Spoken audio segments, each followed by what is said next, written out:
Welcome to the immortal hills. Thank you.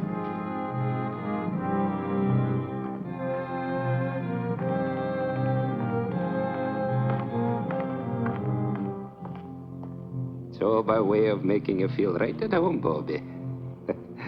Mr. Chairman. Come along, sir. After you. This is your place now, you know. Of course. It isn't as if you was any stranger here, Bob. Yes, but somehow this place all looks different to me. Like I never saw it before. Well, maybe I never had to. It's cold as an icebox in here. Oh, that thing hasn't worked in years. Cement holds the wet, you know, makes the air a wee bit Christmassy. Won't bother you none once you get down to work. Well, I'm not sworn in yet. Oh, that's only for show, sir. Now, let me see if I got the list of committee men right. First, Chairman Robert Kraft, yourself. Mr. Honiger, Treasurer, your Uncle George, Secretary, and of course Mr. Trowbridge and Mr. Bates. Making 5 in all, right? Right. If you can find me at any time, my dwelling straight across the boulevard, opposite the gate. Makes it nice, living so close to my work. Now, would you like to see the sights, sir? Give the roof a chance to catch the heat. Hmm? If you get to make a tour, it's a bit warmer outside. That's quite a map. Oh, yes, sir. That's a map of the entire cemetery, down to the weeest speck of dust. Here we are, and here's my shed with the row stone, and there's the gate you come in. Certainly kept it up to date. There's a new mausoleum on there already. Aye. Oh, yes, sir. This map's going to be a big help to you, Bobby. Suppose you got a customer and you want to know what ground we can show him. This is where the map comes in. One look and quick as a wink, you know who's where and what's what. It's them pins that makes it so easy. The black ones stand for the ones that is already there, and the white ones for them as has made their arrangements for the future. Now, for example, here's my place. Lovely, isn't it, Bob? There. Sun in the morning, but gets those trees to give shade in the afternoon heat. McKee, you've been on this job now 40 years, right? Aye. Well, I guess the committee's right. It's high time we retired you. Nothing to worry about. Full pension. You draw the same check every month. I'm to be paid for nothing from now on. No, you're to be paid for 40 years of devotion. And that's something. Anyone in mind to replace you? Oh, I hadn't given it much thought, sir, but, there must be plenty of young and hard-muscled toffs would give the right teeth for my shoes. It's a lovely place to work. You're outside, near Mother Air. Well, let me know if you find somebody. Oh, I will. Yes, sir, that's quite a map.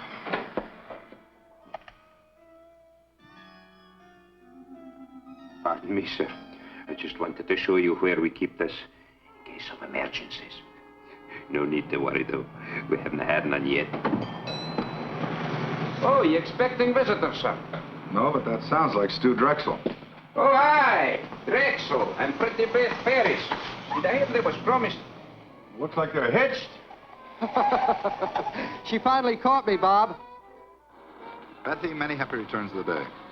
Stu, that's a great place you picked for a honeymoon. Oh, marriage has made me conservative. How about it, Mrs. D? Can I carry you over the threshold? I still don't think it's so very funny. I think it's positively awful if you really want to know the truth. Oh, Bethy, don't be that way. What's the trouble? How would you like to get a cemetery plot for a wedding gift? Now, Bethy, you know Pop never meant it for a present. It's just a formal, legal sort of thing. You see, Dad left part of my inheritance in trust for when I got married. One of the provisions was that myself and my wife had first-class accommodations here at the Immortal Hills. Doesn't cost us a cent, but we have to buy the plots before the bank will let me have the cash. You know, Dad, he never did consider me much on responsibility. He was a very smart man. Oh, aye, that he was. And though a bonny bride should have her thoughts far from doom, it's a lucky girl whose father-in-law provides from the beyond for her future. Isn't he sweet? Thanks, Scotty.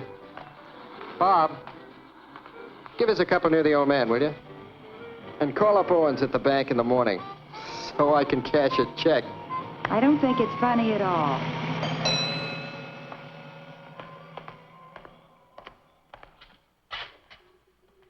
From the last administration, sir. Folks get a wee bit rocky when they come out here sometimes. Best to be prepared. Down the hatch.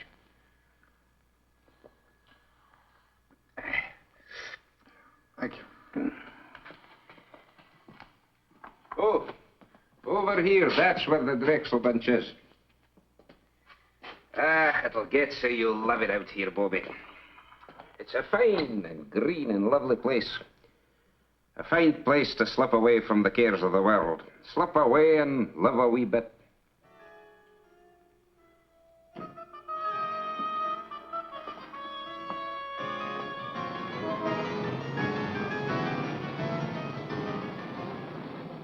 As retiring chairman of the Immortal Hills Cemetery Management Committee, George, I haven't got... it is now my very great pleasure to announce the appointment of Robert Kraft, president of Kraft's department. Now, George, don't shush me. You railroaded me into this. Now, wait a minute, Bob. It's your turn. Last year was his turn. The year before it was mine. Nobody refuses to take the chairmanship. Pardon us, Henry. President of Kraft's department store.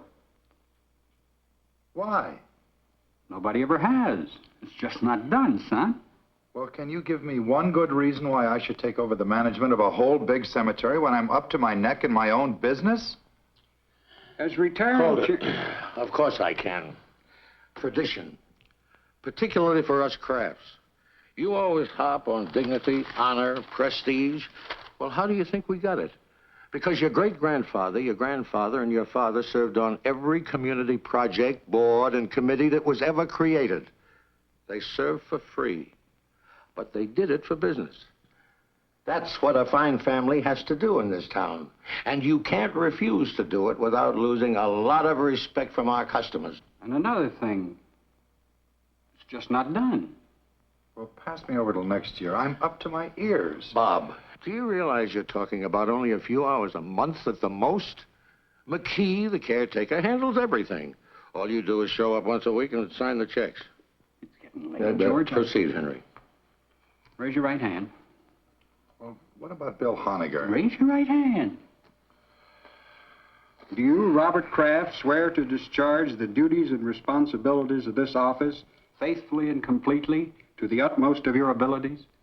I do. Congratulations, Bob. Thanks, Mr. Trowbridge. Thank you, Uncle George. Okay, Miss Lane, you can put through his calls now. Thank you, Mr. Watson. I'll ring him for you now.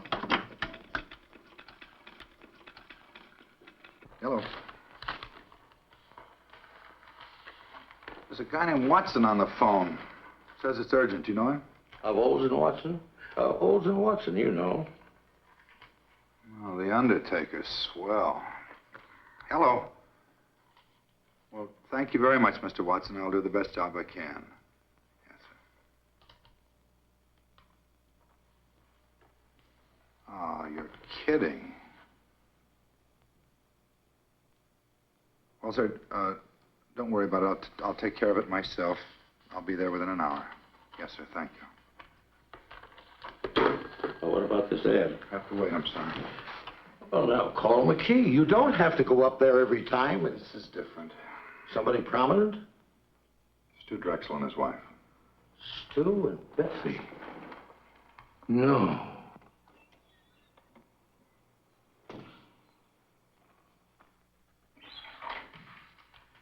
Hi. Hi, Jess. McKee, this is Mr. Jessup of the Milford Herald. Hi, Jessup. Oh, the west slope between the Pattersons and the Fenleys. What else is new? You were my big news for the day. Asked about plans for the coming year, Kraft revealed the Immortal Hills will install a drive-in bar to stimulate additional trade. I'm stuck with the obituary detail. Boy, it's cold in here. McKee, let's get that heat on that letter tomorrow. We better get ready for the interment. Aye, that'll be done, sir. And you better change the Drexel pins. Black instead of white. Oh, they already got black pins, sir. Oh, who changed them? Well, now, the last I remember was the very day they come out here to give you the order, and you stuck in 2 pins. Yeah, I guess that's right. I must have picked up the wrong color. Well, nothing. It's just a little weird, that's all. What?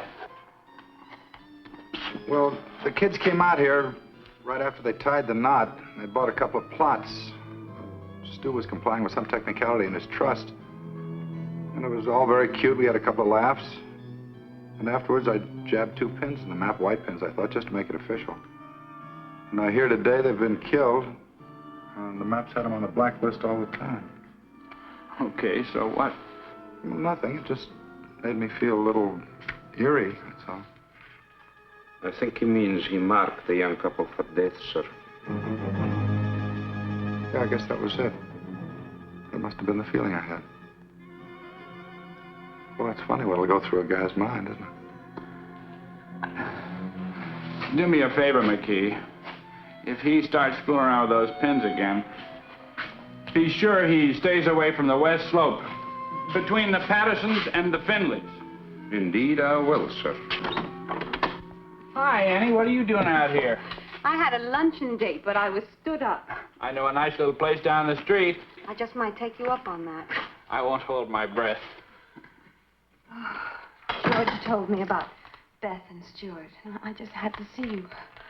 Made me think how lucky we are just to be alive and together.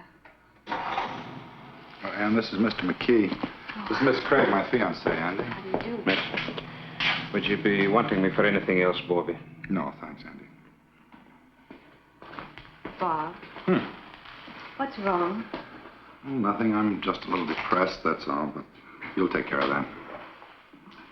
Ann, I kept wishing we could keep our appointment. Oh, rendezvous, if you don't mind. Your gray flannel is showing.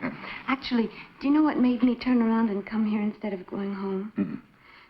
Well, I was driving along, feeling rejected. And then all of a sudden, I saw you very clearly in my mind. Bob, it's just that you're too attractive. After all, president of a department store and in charge of the Immortal Hills. Irresistible. I saw you and I heard you. Lunchtime, Annie. That's what you said distinctly. Lunchtime, Annie. Well, I can do better than that, I hope. Oh, you did. You said, I want you. And I need you, and a whole lot of lovely things I'd be embarrassed to repeat. Yeah. You know, just about the time you were seeing me, I had you on my mind.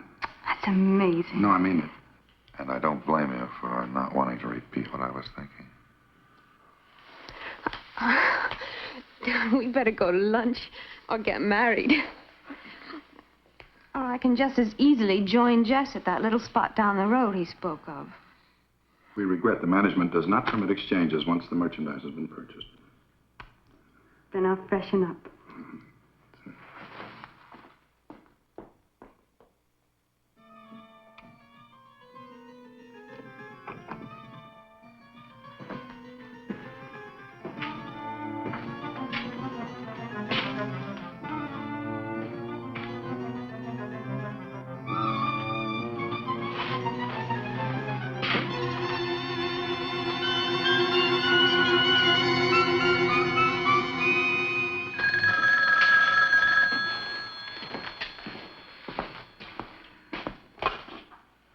Immortal Hills Craft. Hi, Carl. No, terrible. No, I'm sorry. The funeral's been confined to the immediate family. Yeah, all right, Carl. I'll see you later.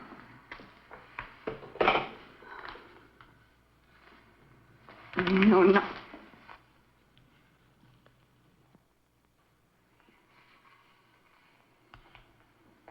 Yeah, you're right. What? You're right. We are lucky to be alive. And be with each other. Come on.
Hey ho, nobody home.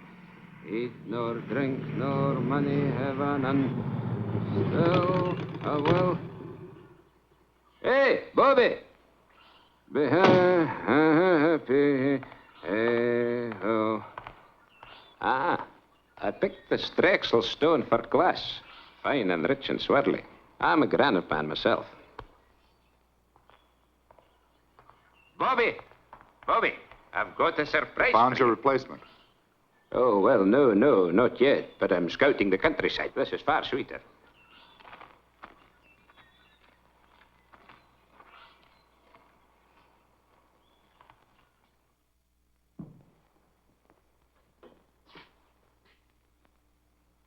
This is what I call getting things done. Gee, you should have been an executive.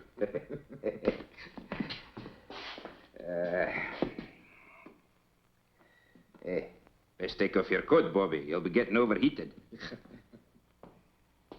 Fairly quiet this week. Only one passing. Now, if you'll just sign these. Let's get rid of these flowers. Oh, aye, they smell a wee bit sickly.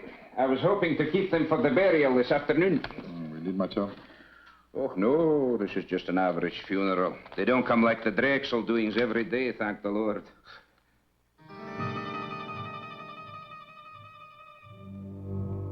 McKee, this bill for W. Isham. What's it for? Well, he's the lad for this afternoon, Bobby. Oh, no need to look so sad. Willisham was the same age lad as me. Oh, there's something I've been meaning to tell you. Mighty queer it strikes me, Bob. I went to the map just after we got the news. They changed Willisham's pin to black. It was already black. Looks like there might be something creepy up with that map. Changing pen colors without human assistance, no less. I changed Mr. Isham's pin, Andy. But, Bob, you haven't been here since he died. Jess, please. I know, I changed his pin before he died, not after. Jess, it's Bob Kraft. Can you come over here right away? No, I'm at the cemetery. That map's nothing but an old piece of paper hanging on the wall. All you do when you stick pins in it is to make holes in the paper. White pins, black pins, safety pins. It doesn't make any difference, see? Well, look, it's unfortunate that it worked out this way, but coincidence is a part of everyday life. Some are funny, some are pretty odd, but this one isn't even good enough to make the back page of the shopping news. That's all it is, Bob, coincidence. Yeah. You're right, Jess. Thanks. That's okay. Sometime when I've tied on a real headbender, you can do the same for me. What's your trouble? Well, nothing, but I've been through all this before. The grass, and the quiet, and that sound. I never knew what it was. It's the sound of a name being cut into a headstone. Yeah, I've heard of people who thought they'd been through the same bit before in their dreams. I think it's even happened to me. What would you say if I told you this happens to me regularly? Ever since I was a child. Sometimes as often as every other week. I'd say you were sensitive or exaggerating. Third floor sportswear, 9280 gross. Compared to 8500 as the same date last year. Basement sportswear. I'm going to call Bates and Honegger and Trowbridge right now and tell them I'm quitting. Don't worry, George. Nothing drastic will happen to the store. My mind's made up. You mean mixed up? I've lived in Milford all my life, and I can't remember any man who ever let that place get the better of him. Why, when I was chairman, I'll bet I stuck the wrong colored pins in that thing a dozen times. If I ran out of one color, I used the other. You've only been down there a couple of times. George, I put black pins in the map for the Drexel couple the day they were killed. Now, I didn't think anything of it at the time. And then I took a white pin out of the map quite at random, and I put a black pin in its place, and today I find out the old man it belonged to died during the week.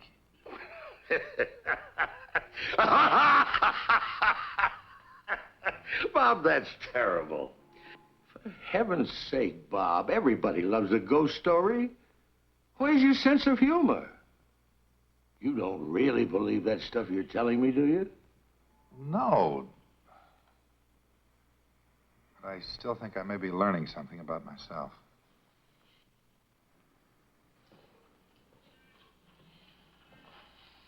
Where are you going? Oh, I think I'll just take a run out to the cemetery. What for? Sounds like it might be fun. After all, I've been trying to find some way to wipe out our competition for years. Good night, George.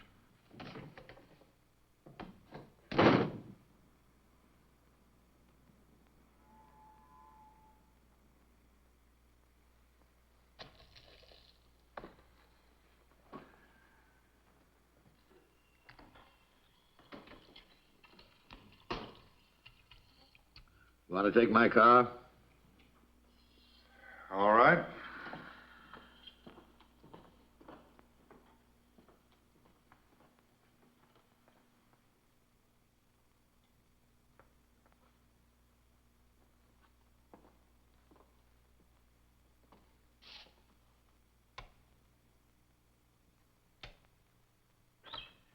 Won't be but a moment, sir.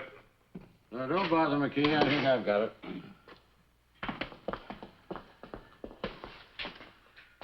Oh, that'll be all, McKee. Is everything all right, Bobby? We'll see you later, Andy. Well, the place hasn't changed a bit since I was chairman. A few more pins in the map. Black ones. White ones, too. Sit down and relax, Bob. I think I can get this whole thing cleared up for you. What are you going to do? I'm going to convince you that there's nothing out here for you to worry about. George, let's forget this. Bob, I said I'm just going to convince you. Well, George, suppose you took Henry Trowbridge's white pin out and put a black one in its place, and tomorrow morning he turned up dead. It's not a chance. Well, I know not a chance, but suppose by some weird coincidence it happened. Now, it's happened to me 3 times already. I deal strictly in facts, son. I don't go for this coincidence bunk. But if Henry Trowbridge even looks a little peaked tomorrow, you can resign and I'll back you up. Now, Henry Trowbridge, let me see if I remember. George, I just mentioned Henry as an example. Now, you're not going to use him. Why, Henry's as good a choice as anybody, considering he directly preceded you as committee chairman. Wait a minute, George. You better let me put the pin in. If you do the honors and nothing happens, it won't be quite as conclusive. By all means, let's not diverge from the established pattern. But I'll have you know, I was no slouch when it came to pinning the tail on the donkey when I was a kid. No reflection on Henry. Go ahead, Bob.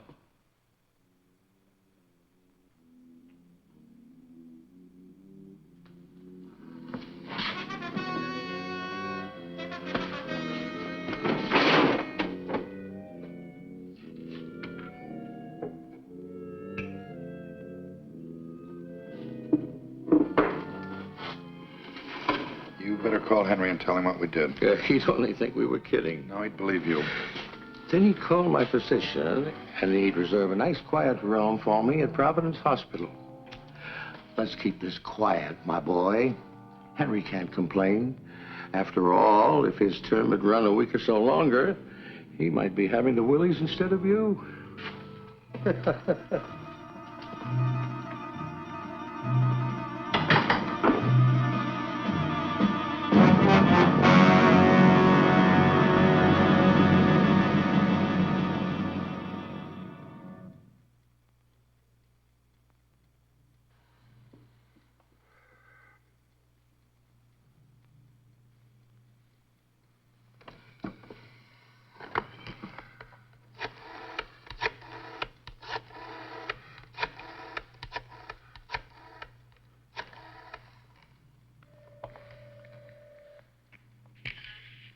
Hello, Miss Trowbridge. This is Bob Kraft. What are you doing up so late? Nothing serious. I just meant to call Henry earlier and it slipped my mind. Put him on, will you? Or if he's watching the movie and enjoying it, ask him to call me back during the commercial. No, Bob, just hold on and I'll get him. He's upstairs reading in bed, but I'm sure he's not asleep. Well, I hate to disturb him. You just hold the wire, Bob.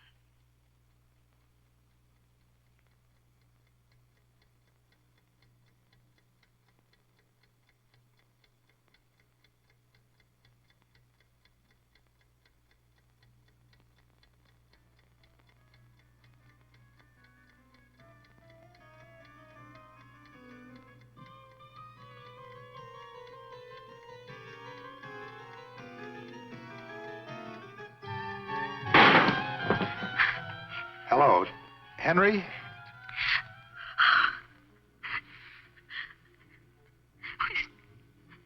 He's not breathing, Bob. I've got to call a doctor. I understand. I'll hang up right away. I'm terribly sorry.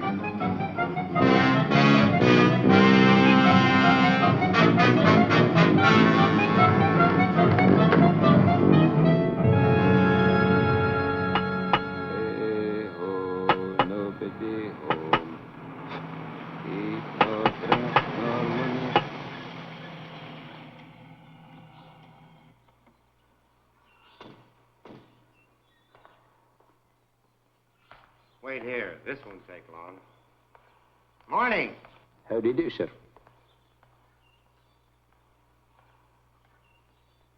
Well, I don't understand it. Jess said he'd be here in 20 minutes.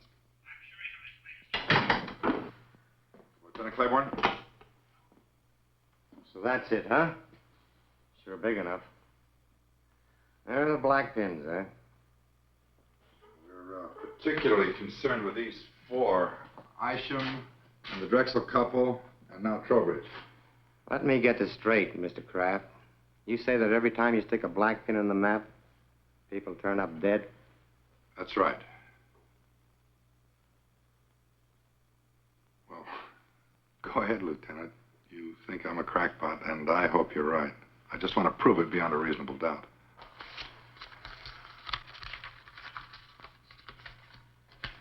Stewart and Elizabeth Drexel, DOA, Emergency Receiving Hospital, result of highway collision. William Isham, cause of death, cerebral hemorrhage. Henry Trowbridge, coronary thrombosis. Well, the rule is this. Where no evidence of homicide exists on initial investigation, the matter will be dropped. Investigated and found nothing. Sorry. Jessup? What's new, or should I say real? Nothing like murder, if that's what you're after. I'm sorry Bob saw fit to disturb you, Lieutenant. No harm done. What do you make of it, Jess? I keep telling him it's just coincidence. Yeah. If I were you, Mr. Kraft, I'd take a week or two off. Take it easy. You'll forget all about it. If you're going to use the story, kindly refrain from mentioning my name. I know. Lieutenant Claiborne, with an E on the end.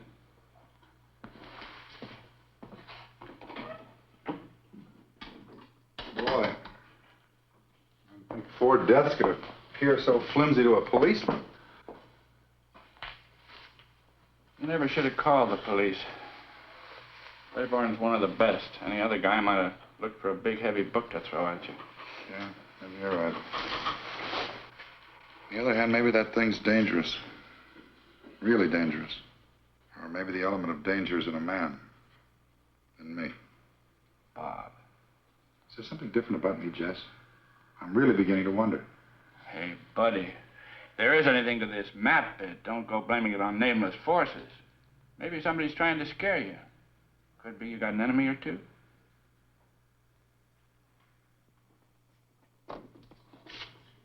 Somebody using your desk, George. He came in to keep me company, darling. That was very sweet of him. Oh, darling, you must be dead tired. I'm all right. No sleep, and then to have to go back I'm out all there right. again? There's no crime in needing a good rest. George, I've got some correspondence to take care of. I've already taken care of your mail, and I took the liberty of making reservations for you. Flight 33, leaving for Miami at 5:45. My pal Sanford owns one of the finest hotels on the beach. George, thanks anyway. There's nothing I'd rather do, but I can't possibly go now. Bob, I gave you my word. If anything happened to Henry, you could resign. I talked to Charlie and Bill Honiger, and they understand completely. It's all fixed, son. The situation's changed. Until this thing's cleared up, I'm not about to resign. Oh. And when you tell the others, ask them to meet me here in my office, 7:30 tonight. Awfully short notice. The committee can't just ignore what's happened. I guess you're right. Darling, And I'm sorry, I didn't mean to snap at you. now why can't you resign? Well, because possibly something real, unreal, I don't know, is waiting to kill one of us every time I jab a black pin into that map. Bob, if you're talking about Henry Trowbridge, the poor man died of a heart attack. Heart disease is the country's #1 killer. Maybe not in Milford. Oh, Bob, you can't mean that that map is literally killing people? No, Ann, maybe it isn't the map. Well... What about the other day? You saw me, you heard me. Lunchtime, Annie, I want you, I need you. Bob, I was obviously trying to bring a little romance into our very dull and dismal lives. No, Ann, don't try to deny it. I now. do deny it. Bob, I love you. I'm not in any sort of occult thrall to you. Hey, can't you take a joke?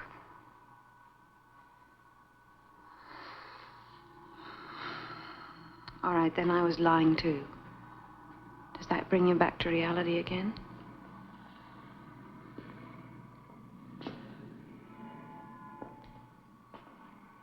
Bob, I think we better take advantage of those plane tickets. George's Mr. Sanford's could be best man.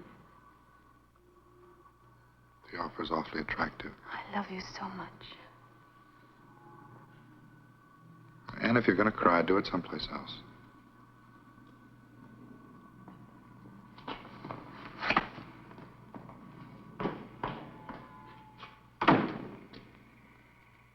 Now, Bob, it's real simple. We're willing to play ball with you. If you want to remain chairman of this committee, we wouldn't think of trying to dissuade you. Because we have confidence in you. Full confidence. All the confidence in the world, Bob. Now, all we want before we break this up is a promise from you, Mr. Chairman, that before you turn in tonight, you'll go out to the cemetery. Now, let me finish. You'll go out there and change my white pen to black. And Charlie's and George's. Just as simple as that. And then go home and go right to bed. No, sir. You're not the committee, Bob. You're only our chairman, with the duty to carry out the will of the majority. We feel that you should do as Bill said, because it'll put an end to this business once and for all. Otherwise, we'll do the resigning right here and now. Well, let me sleep on it. Let's all sleep on it. I don't think you people realize what might be involved here. Motion defeated. Tonight. Well, your devotion to the principle of majority rule moves me deeply. Okay. And good night.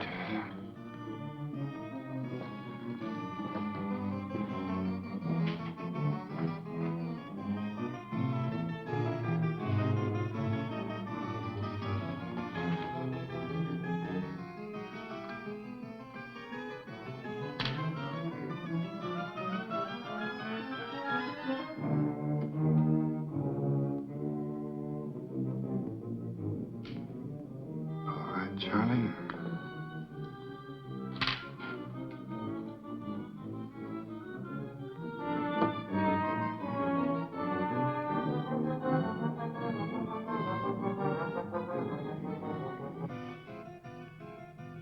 Here goes nothing, Uncle George.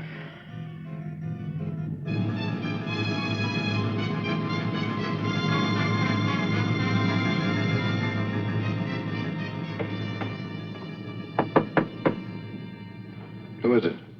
It's me, Bobby. Open up.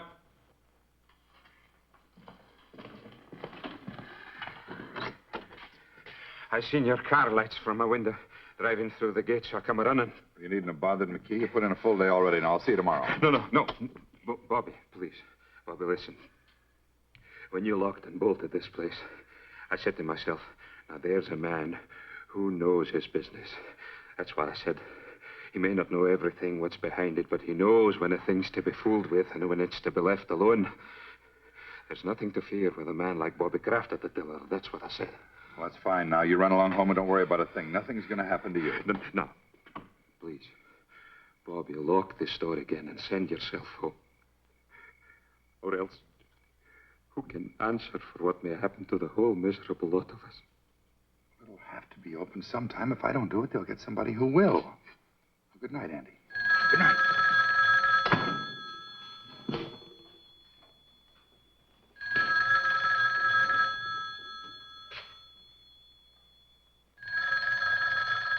Andy, go home.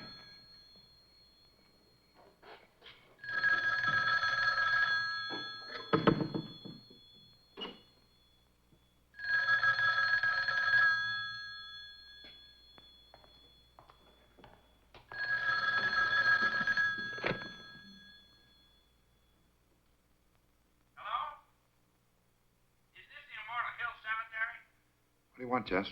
Bob? Why didn't you answer me? I've been looking all over town for you. I'm calling from your place now. What are you doing at the cottage again? Haven't you had enough for one day? Jess, I think I've done something terribly wrong. Hello, Pete. What are you talking about? Well, we had a meeting of the cemetery committee after closing tonight.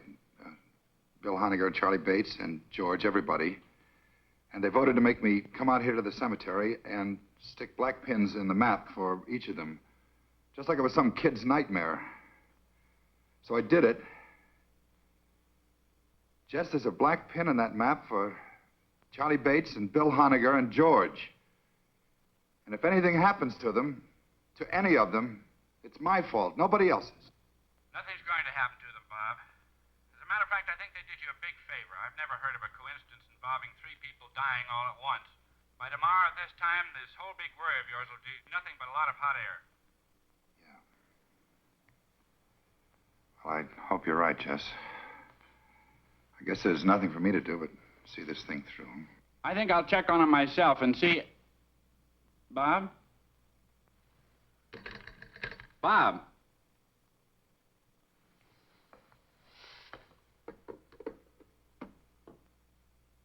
Honegger, Bates, and George.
Lieutenant Claiborne, please.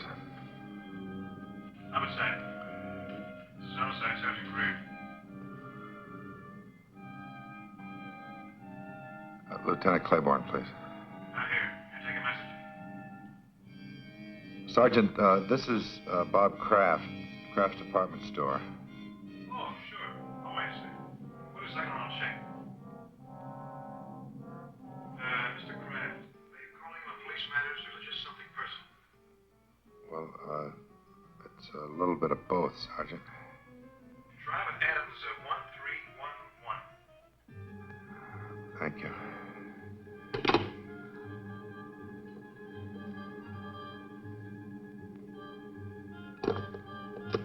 Adams 1311.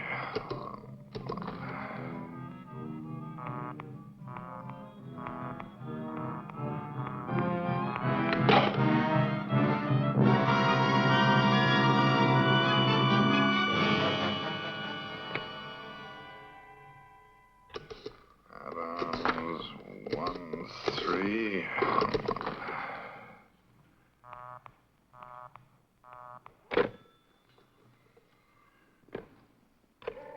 Adams 1311.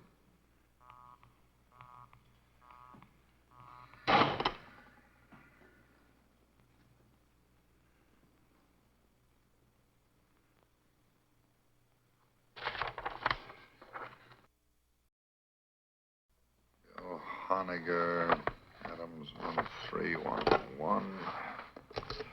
Adams 1.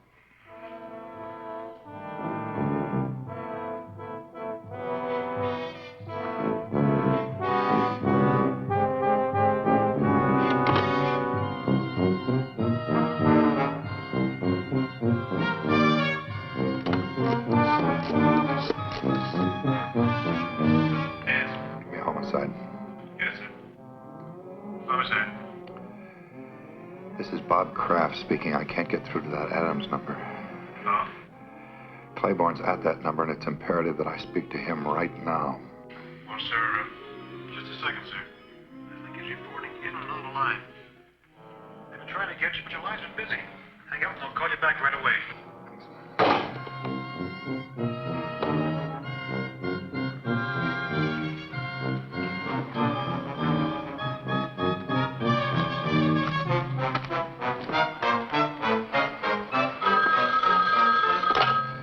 Something happened to Bill Honiger.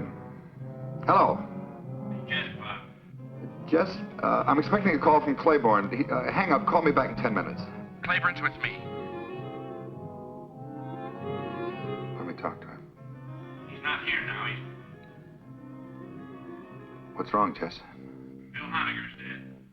As soon as I found out, I routed Claiborne out of the sack and filled him in on the whole wild story. We were over at Honiger's in 10 minutes with 2 squad cars detailed to cover Charlie Bates and your uncle. How did Honiger get it? Well, he didn't. That's the trouble. What? Poor guy just dropped dead. Nothing out of the ordinary.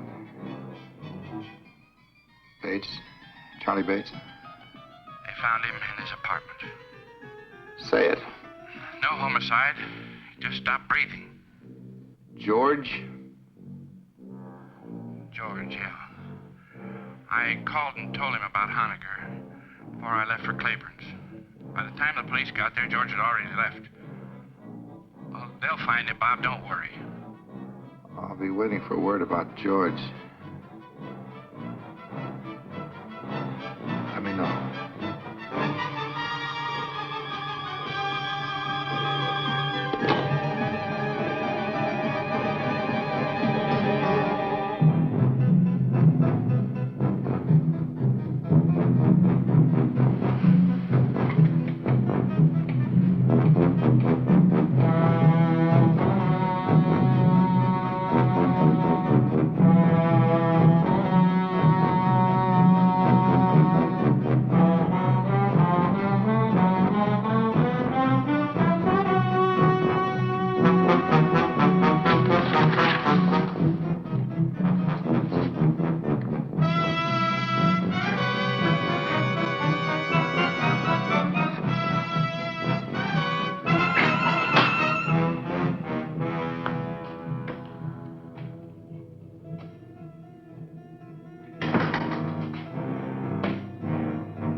wishes to the letter.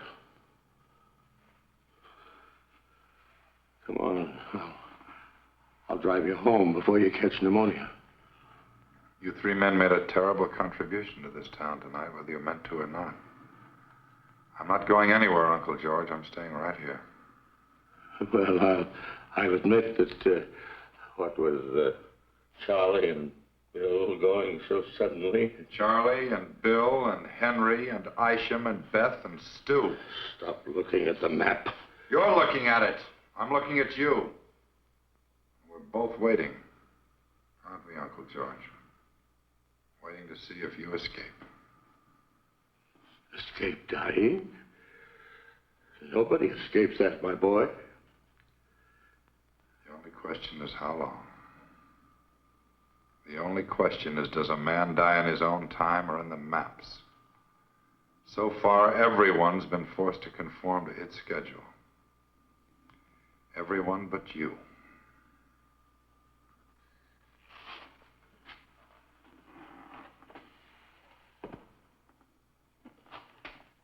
That puts me back on schedule.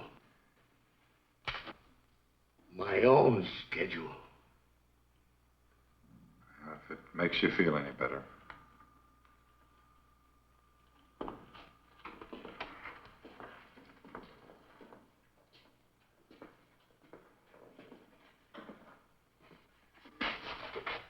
Let me tell you something.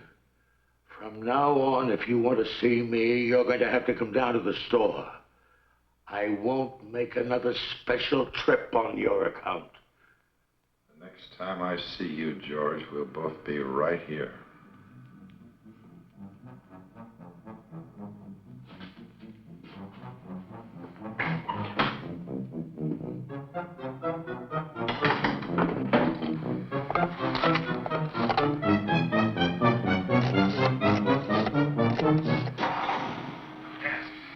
Homicide. Homicide. This is Robert Kraft out at Immortal Hills. Hayborn speaking. Lieutenant, my uncle just left here. I think under the circumstances, the least you can do is put a man on to watch over him, no matter how ridiculous the situation seems to you. Thanks a lot, Mr. Kraft. We'll take care of it right away. He's wearing an overcoat over his robe and pajamas. We put a description of the wire quite some time ago. And you do think there's danger.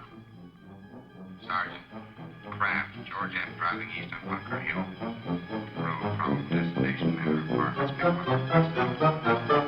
We'll have your uncle safe and sound in 10 minutes, Mr. Kraft. You'll hear from me.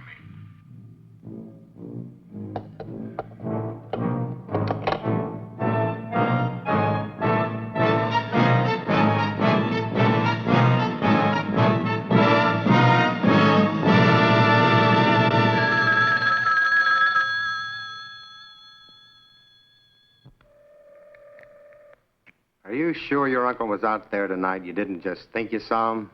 I told you he just left here. That was 2 hours ago, and no sign of him anyplace. I put out on all points after the first hour. He's not on the road, and he's not home.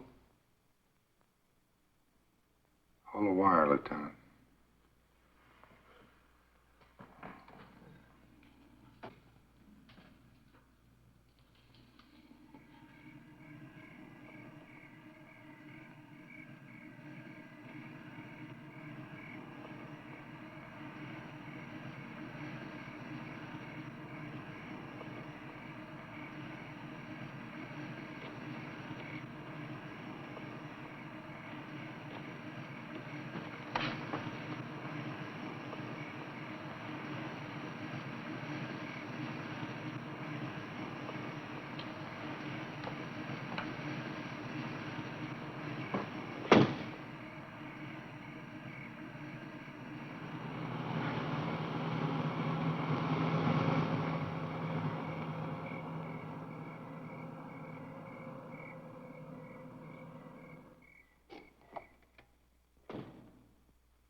better come out, Lieutenant. He's still here.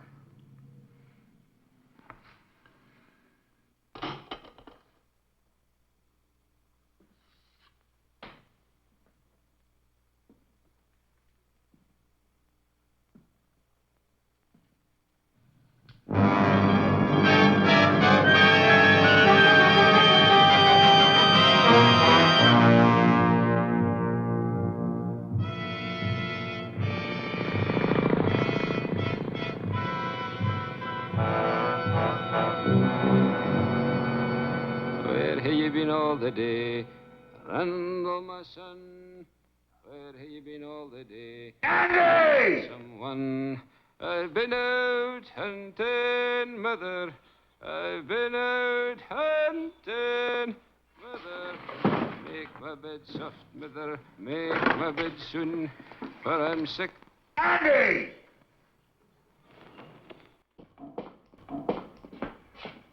McKee, I'm going to burn that stuff in the greenhouse if this heater doesn't work by tonight. Bobby, it took a whole lifetime of collecting for me to get the whole caboodle here. And see here, you haven't even touched your food. Man, you've got to eat if you want to keep above the ground.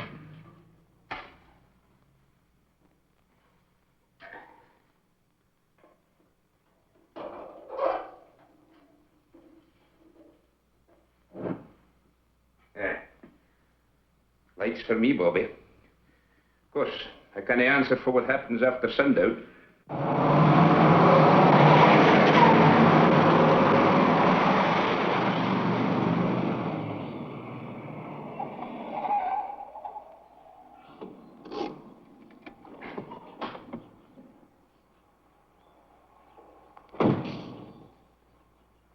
Better wait in the car.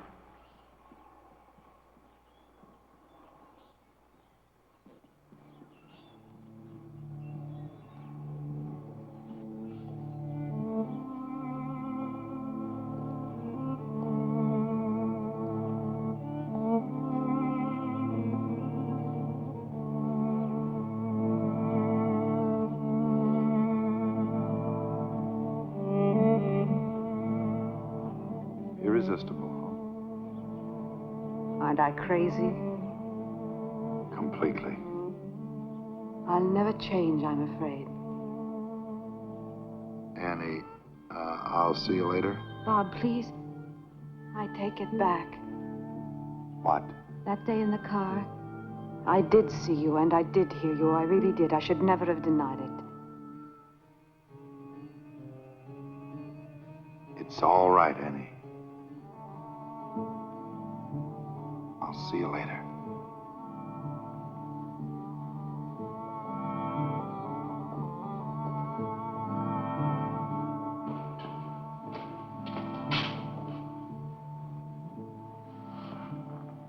You have a party named Jacob Mittel someplace on the map? M-I-T-T-E-L. William Porter? Sure. You know him? Yeah. We contact the French designers through Middle. Matter of fact, he's in Paris now. Better strike him out. Jenny? Go ahead.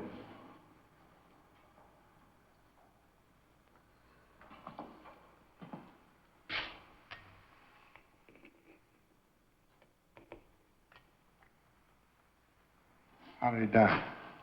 He isn't dead. At least not yet.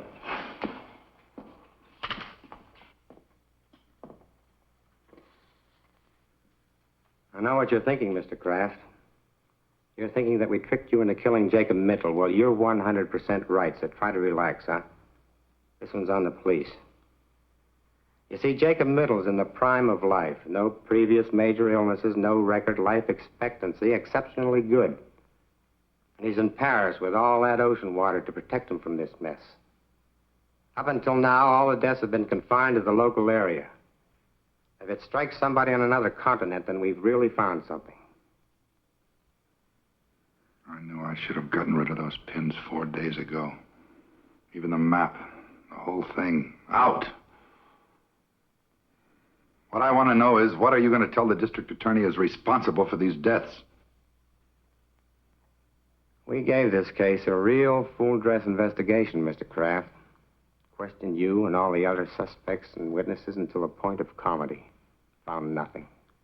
No motive, no opportunity, no suspect, no crime, no weapon. Except 7 pins went in. And the 7 people died. Not 1, 7. Who put in those pins? You did. All 7. Other chairmen and so on have been putting pins in that map for years, and nothing happened.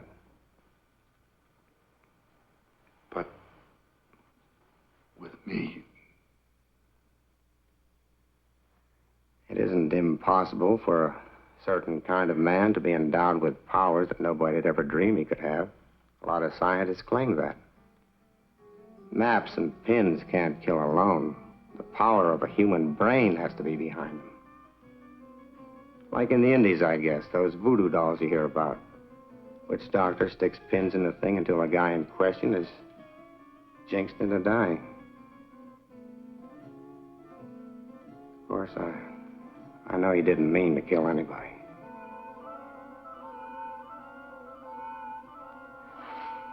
I have to get back. You'll hear from me the minute we get word.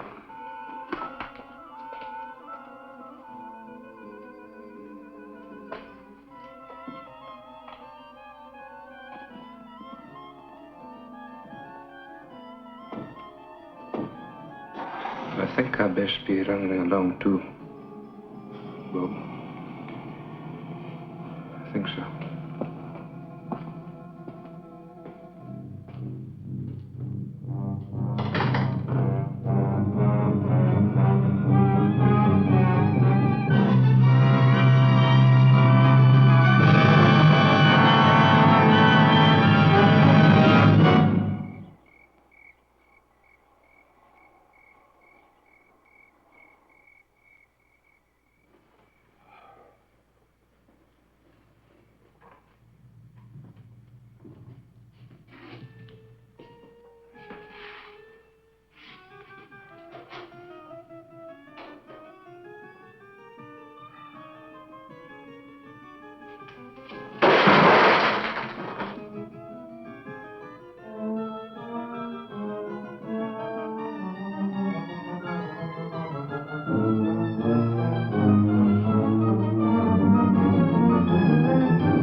destroyed them. Something in me killed them. Something in me. But I couldn't refuse the job. Not a man with my reasoning power.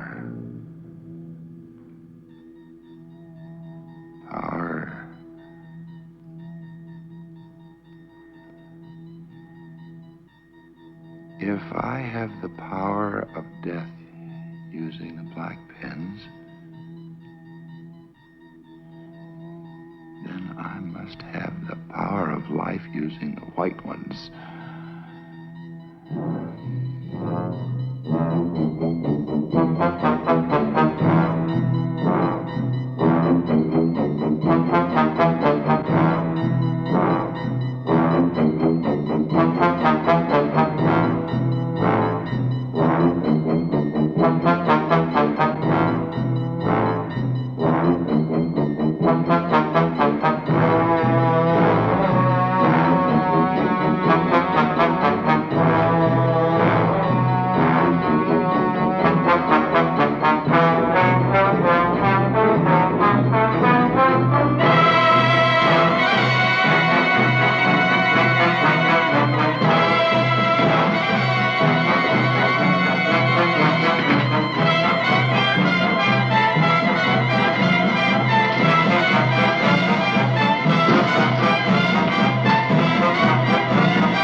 this is the cemetery. That's right.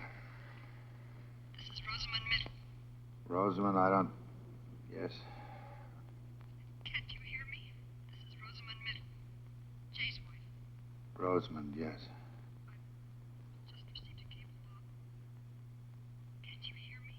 He just received a cable from Paris, France. That's right. I'll read it again. Regret. Jacob W. Middle died in Hotel Royale.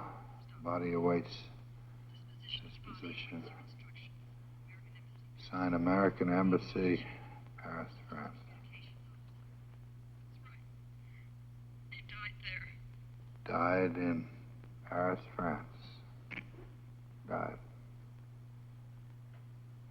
Jacob W. Middle. Impossible.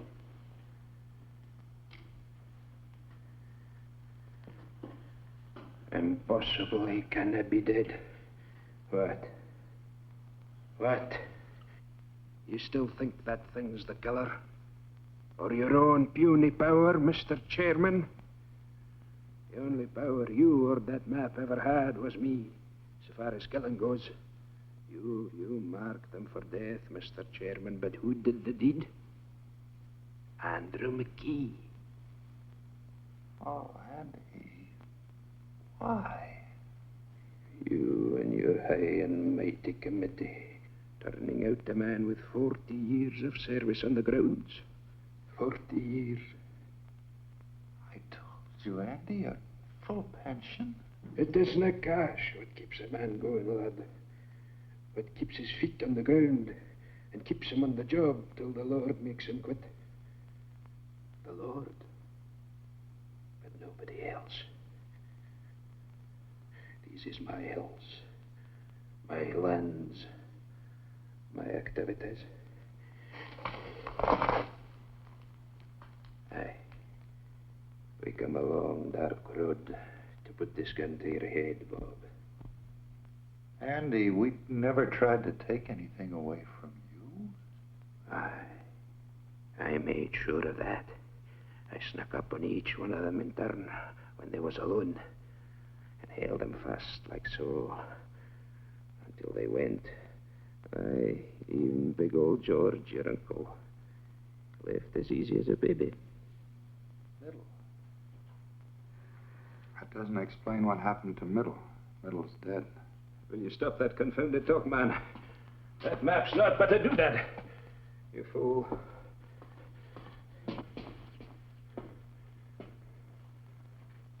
There is nothing to fear here.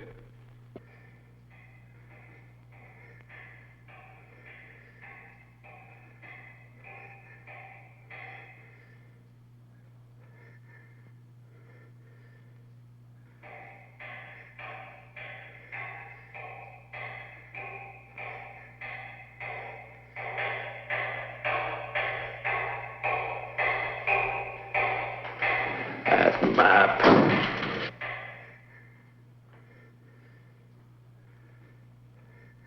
Andy, talk about something else, quick. It's important. We're finished with talking. Finished you are with maps and pins black and white. Talk about something else, I said. It's important right now. Talk about anything else. Now.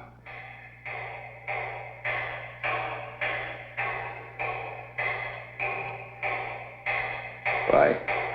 Because I caused you to kill those people. Andy, you better get this straight right now. You heard that lieutenant. It's possible for some people to have things inside them that make other things happen. Nothing is impossible for a man like that if he thinks about it hard enough. I know you, Andy, you're no killer. I made you do it. You talked me into killing them? Then they could all be back. Andy, I never knew it. How'd you come for that? That noise. Can't you hear it?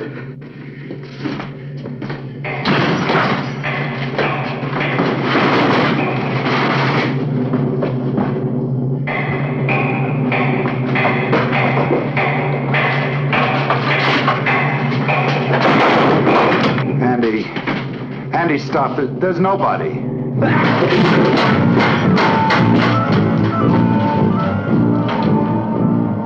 They could all be back.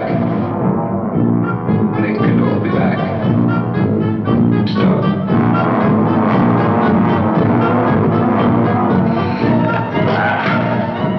Don't let them take me, sir. Go with that. You should have sent in the white men's for me. But now it's too late. Too late.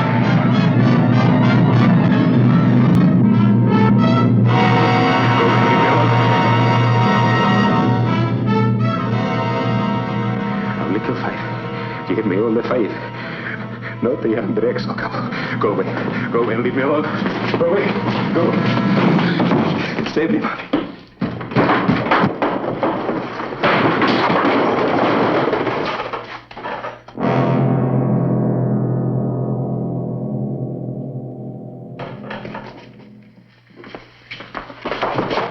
He's dead, Lieutenant.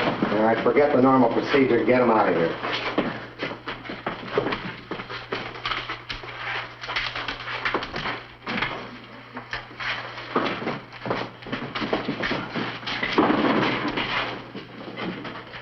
Exhibit A. He really didn't need it. They died of fright first, just like he did. You're forgetting about those 7 trips to the mausoleum, Lieutenant.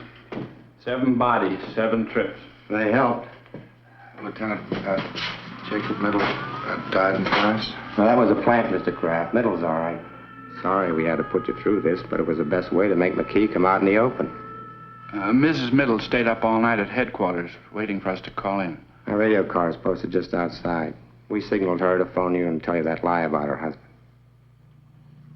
Am I getting through to you, Mr. Kraft? Well, not quite yet. We watched him, Bob. He actually managed to unearth all 7 of them. Wonder what got into him. It was those white pens.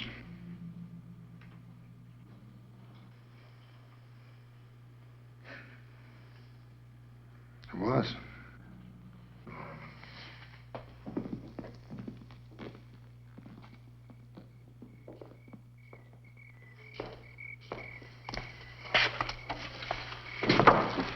Annie, I lost my overcoat. Oh, where? Which one? I'll get it. No, never mind.